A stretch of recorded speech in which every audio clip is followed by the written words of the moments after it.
Good morning. I'm Reverend Glenda Davis, Minister Emeritus of the Spiritual Enrichment Center right here in Dothan. It's a privilege and a pleasure to be here with you today, especially this day. This is 2 days after the anniversary of our moving into this building on South Oak Street. So normally we celebrate every year the Sunday closest to September the 11th, and that's today. So today we're celebrating 15 years of being the Spiritual Enrichment Center here in this building on South Oak Street. So happy anniversary, everyone. Normally we would be having a luncheon following our service, but of course we're not able to do that this year. So we're just going to have to know that we are a loving spiritual community and some things never change. So I'm happy to be in community with each of you. So our theme this month is focusing on facing the fear. And today's title is Faith Part 2, Skepticism, Doubt, and Faith. Now, what an apropos topic this is for these particular times. You may have heard the expression at some point in time, question authority. Question authority. Well, that's what we're really being asked to do right now. And the biggest authority in our lives is our belief system. So I'm going to look at that with you today, ways to question and bring clarity to our consciousness, especially what we call in New Thought, race consciousness beliefs. Race consciousness beliefs are those beliefs that we're just living in. We're swimming in them, just like a fish is swimming in water and doesn't even realize it, doesn't even know it.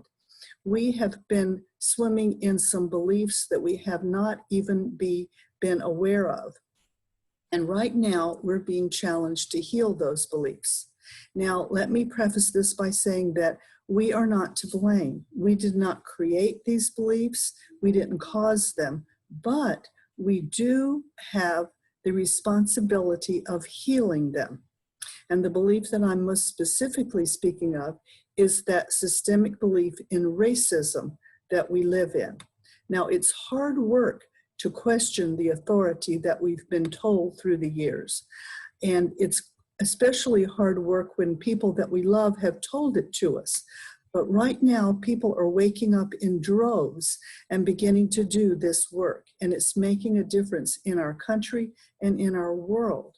Now, if you're interested in doing some in-depth work on your belief system and on the race consciousness belief system in racism, there are some excellent resources available for you. I would recommend White Fragility and Me and White Supremacy. They are very excellent ways for you to look at some of these beliefs. And there are many other good books and resources out there. So as we stand together in all colors, all races, all creeds, we are finding and healing together. And we are finding that joy in oneness. Now, it's hard work. It's hard work to change long-held belief systems.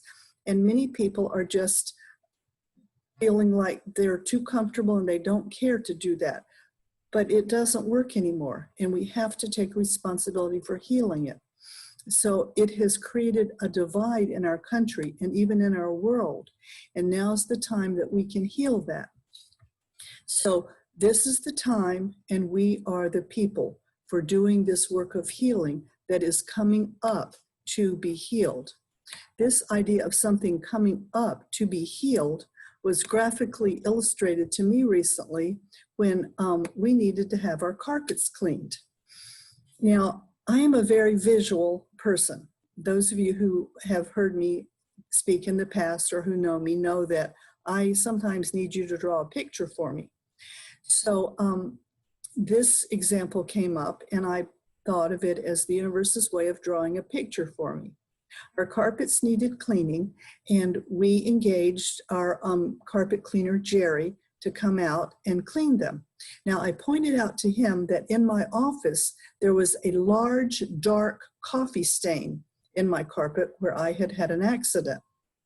And I asked him if he could please put a little extra attention there. He said, sure, no problem. So after he left, the carpet was completely cleaned. I put on my white socks, which you have to walk on a wet carpet so you don't track anything onto the wet part. And I squished up the stairs to my office and I looked, and sure enough, that stain was gone. It just wasn't there, and I was very pleased. Well, went back downstairs, did other things all day, didn't go back up to my office. But when I did come back up later in the day, probably that evening, several hours later, in fact, that stain was back. And it was darker than ever before. The steam had brought the stain to the top, was what Jerry told me. He said, not to worry, that's what always happens. Don't worry, just take a wet towel and put it on top of the stain and put pressure on it, and it will blot it up. So I was the biggest thing I could put on it that I could manage and move. So I stood on it very heavy and mashed the wet towel into the stain. And sure enough, it soaked it all up and it dried, and it's just like I wanted it to be. So I thought, what am I to learn from this? So I looked at the fact that there are deep unconscious beliefs within us that have soaked down into our unconscious mind, our subjective mind. And those now are coming up to the top to be healed. So we can blot it out. And when we think about a wet towel, we might think about the correlation to water and spirit. We can put our spiritual understanding on top of this stain that we have in our society and in our consciousness and apply maximum pressure. And that maximum pressure would be our focused intention and attention, and allow it to blot up that deeply held error thinking that has risen to the top, and we can see the disrest in our country, the unrest, so we can blot it out. And so that's what I believe that we're being called to do, is blot up the error. And then it can go back, that thinking that has never been true, but it has long been believed, can go back to the nothingness from which it came. Doesn't that sound lovely? Send it back to the nothingness from which it came. Now, many of these unconscious beliefs, the beliefs of the people around us, the belief in that society in general holds, are not true. So I suggest that those are the beliefs that we need to question. When we question authority, question the authority in your own belief system and see if that is true. Now, you might say, well, how do I know? How do I know if a belief is true? Well, your body is your friend. Your body is your barometer. It will help you in this process. So if you are thinking a thought, holding something in your mind, and it doesn't feel good, it feels heavy, you feel constricted, you feel like it's not a pleasant thought to feel, you feel separated from feelings of joy and love, then that means that that belief is not true, because a true belief will make you feel joyful. It will make you feel connected. You'll feel a oneness with all people and things, with nature and with other people. So I don't care how long you've believed something or who told you to believe it or how long it's been reinforced by the people and the world around you.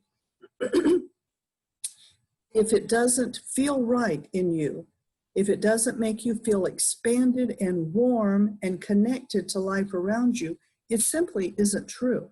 So we can be very skeptical, which is one of our points for today. We can be very skeptical about what we are believing.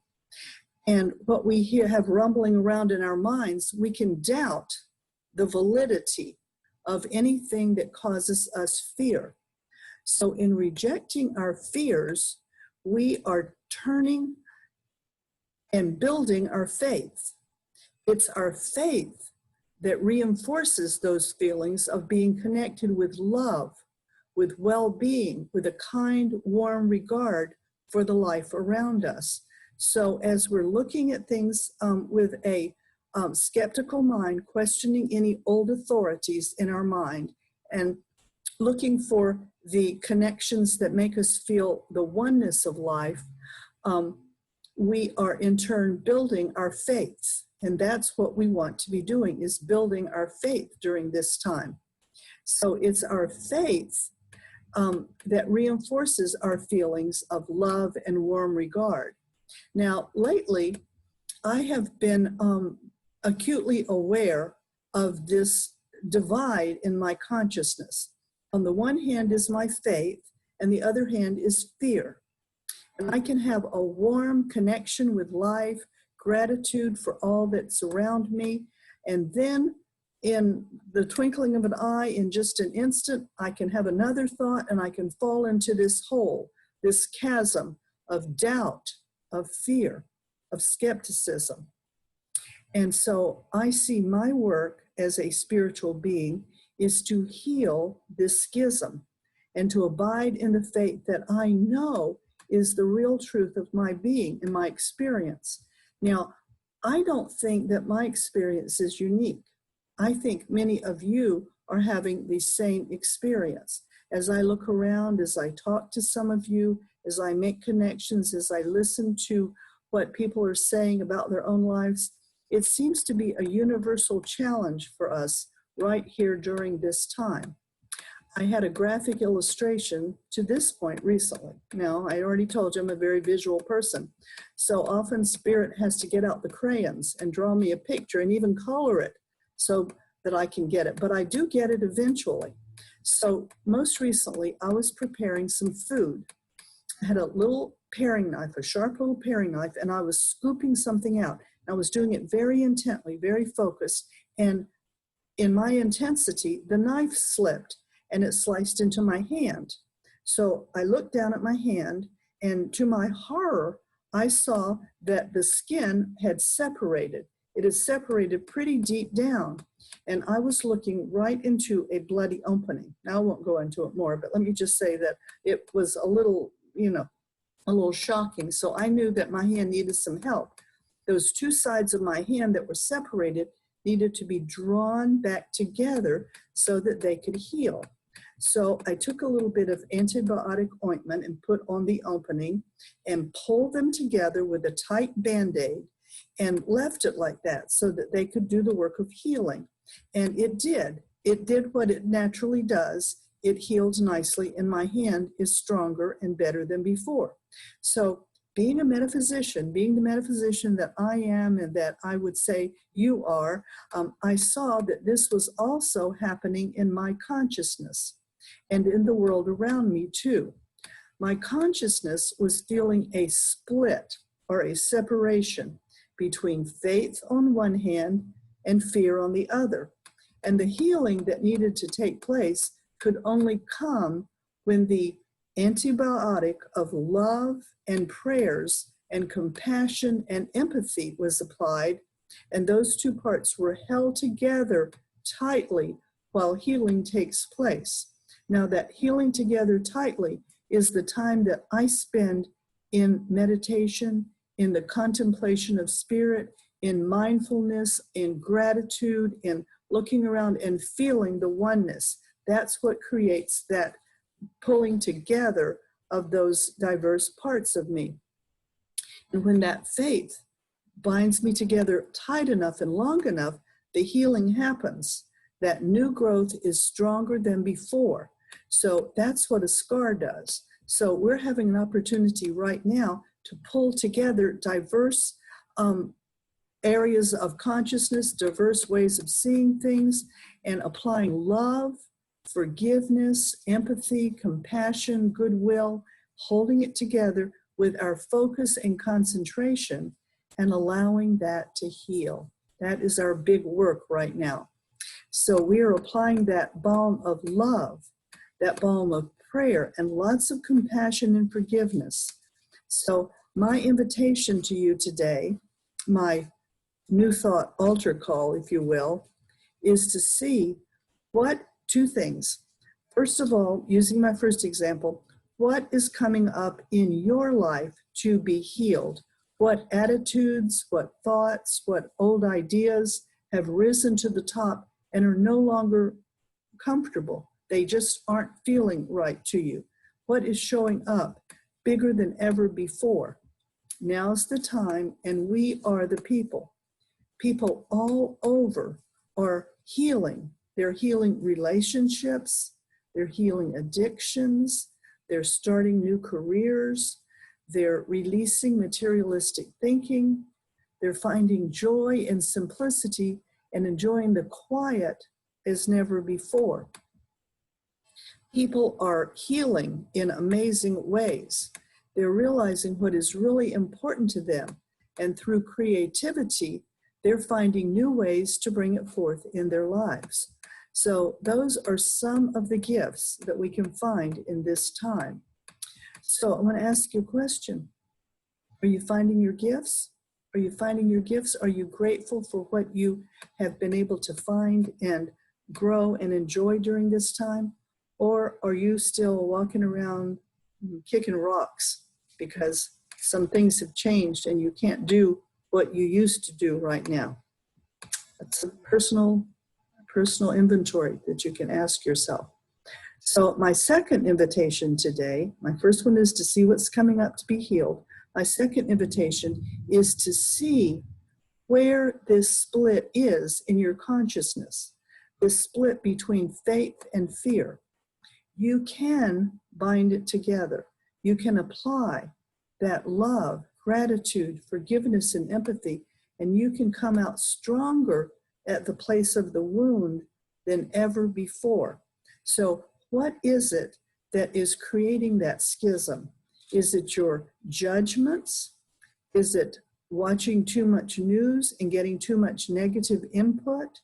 Is it talking about things that are upsetting to you too much and to people that are also getting upset about it?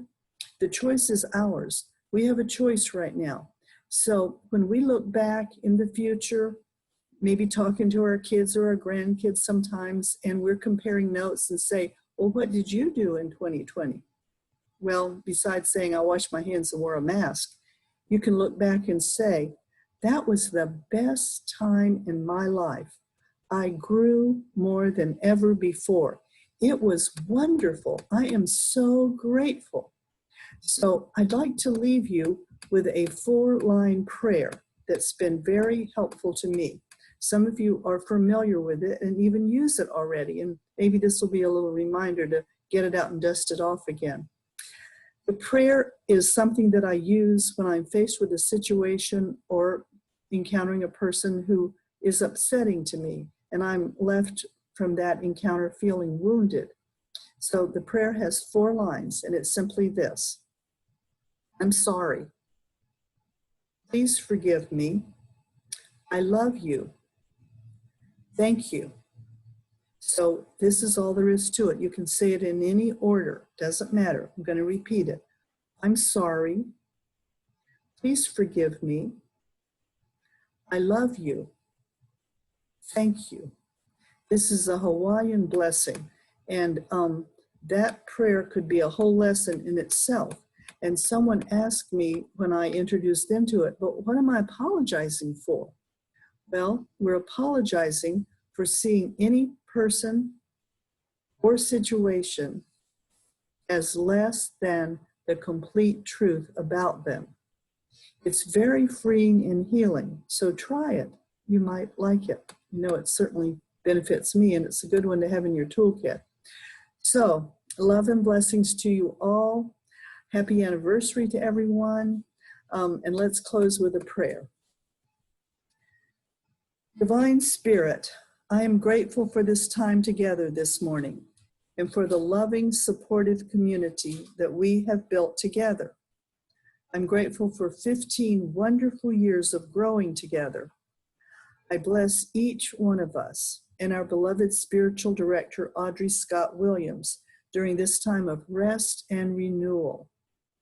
I'm grateful for all our opportunities to grow that are in our lives right now, and for the love and support available to each of us, provided by Divine Spirit, in which we live, move, have our being. I'm grateful that Spirit is always responsive to us, always loving us, always providing for us, and I'm grateful that we are waking up. We are seeing this as never before. I declare and claim that we are kept safe and blessed during this week and time ahead, knowing that our hearts are ever bound together in love. And so it is. Amen. Thank you. Peace and blessings to you all.